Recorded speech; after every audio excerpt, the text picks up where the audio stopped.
Assalamualaikum warahmatullahi wabarakatuh. Perkenalkan, nama saya Nurariania Rahab dari TBI 5 semester 2 Universitas Islam Negeri Sumatera Utara.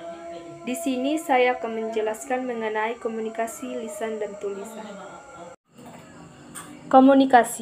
Komunikasi adalah suatu proses ketika seseorang atau lebih menggunakan informasi agar terhubung dengan lingkungan maupun dengan orang lain. Komunikasi lisan adalah bentuk komunikasi dengan mengucapkan kata-kata secara lisan dan langsung kepada lawan pembicara. Ciri-ciri komunikasi lisan yang pertama bersifat bertatap muka. Sistem ini mengandalkan peserta komunikasi dan hanya bisa terjadi bila ada orang yang bertatapan secara langsung. Yang kedua, terikat pada ruang. Proses komunikasi ini terikat pada tempat atau ruang yang digunakan. Mereka yang tidak ada di tempat tidak akan bisa terlibat komunikasi. Yang ketiga, terikat pada waktu. Komunikasi ini hanya bisa berlangsung pada waktu yang sama jika ingin pesannya didengar oleh orang lain. Yang keempat, menggunakan organ dominan, berupa mulut dan telinga. Walaupun mungkin ditambah dengan mata, komunikasi lisan hanya menggunakan sumber daya manusia, yaitu panca indera mereka sendiri. Yang kelima, mementingkan penampilan, yaitu setiap orang yang ingin melakukan komunikasi mempertimbangkan penampilan, terutama kesiapan panca indera untuk melihat media dan sekaligus pesan dalam proses komunikasi. Komunikasi tertulis adalah komunikasi yang melalui sebuah tulisan yang dilakukan dalam kegiatan surat menyurat, baik melalui pos, email, telegram, dan sebagainya. Ciri-ciri komunikasi tertulis: yang pertama, dibuat dalam bentuk format. Yang kedua, memiliki maksud dan tujuan. Yang ketiga, menggunakan bahasa yang baik dan benar. Yang keempat, mencerminkan pengertian terhadap masalah-masalah yang dihadapi atau yang dituju. Yang kelima, menunjukkan budi bahasa dan kewajiban penulis. Kelebihan dan kelemahan komunikasi lisan. Yang pertama, memerlukan waktu lebih singkat, karena langsung dilakukan ketika dua orang berhadapan.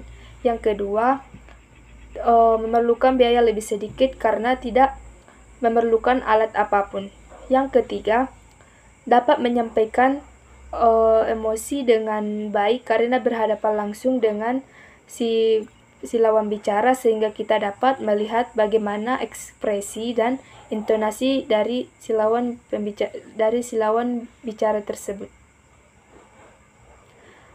Kemudian kelemahan komunikasi lisan. Yang pertama, tidak tahan lama.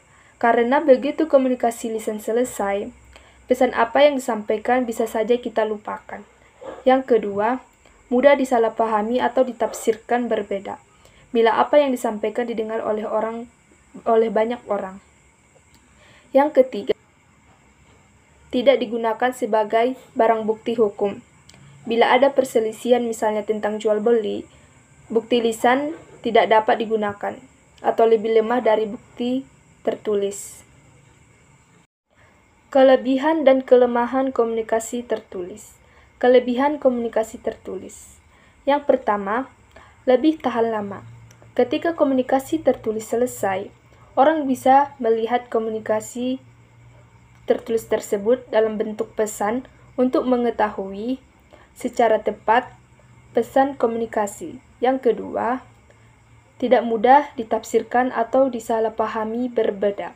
Yang ketiga, dapat digunakan sebagai bukti hukum bila terjadi perselisihan di antara pihak. Kelemahan komunikasi tertulis. Yang pertama, memerlukan waktu lebih lama karena harus menuliskan terlebih dahulu pesan, kemudian begitu juga menunggu balasan dari si penerima pesan.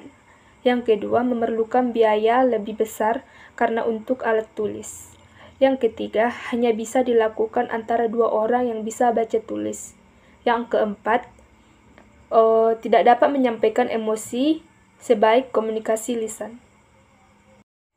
Kesimpulan, komunikasi lisan adalah komunikasi informasi yang biasanya digunakan dalam percakapan pribadi, kelompok, maupun organisasi, dan lain-lain. Komunikasi tertulis adalah komunikasi formal yang digunakan di sekolah, perkantoran, perguruan tinggi, dan lain-lain. Memilih antara dua mode komunikasi adalah tugas yang sulit karena keduanya pandai pada tempat mereka. Orang-orang biasanya menggunakan cara komunikasi lisan karena nyaman dan kurang memakan waktu. Namun, orang biasanya percaya pada teks tertulis lebih dari apa yang mereka dengar itu. Sebabnya, komunikasi tertulis dianggap sebagai metode komunikasi yang dapat diandalkan. Sekian dari penjelasan saya dalam materi Bahasa Indonesia mengenai komunikasi lisan dan tulisan. Apabila ada kesalahan dari perbuatan maupun perkataan saya, mohon dimaafkan karena kesempurnaan hanya milik Allah Subhanahu wa Ta'ala. Sekian dari saya, terima kasih dan wassalamualaikum warahmatullahi wabarakatuh.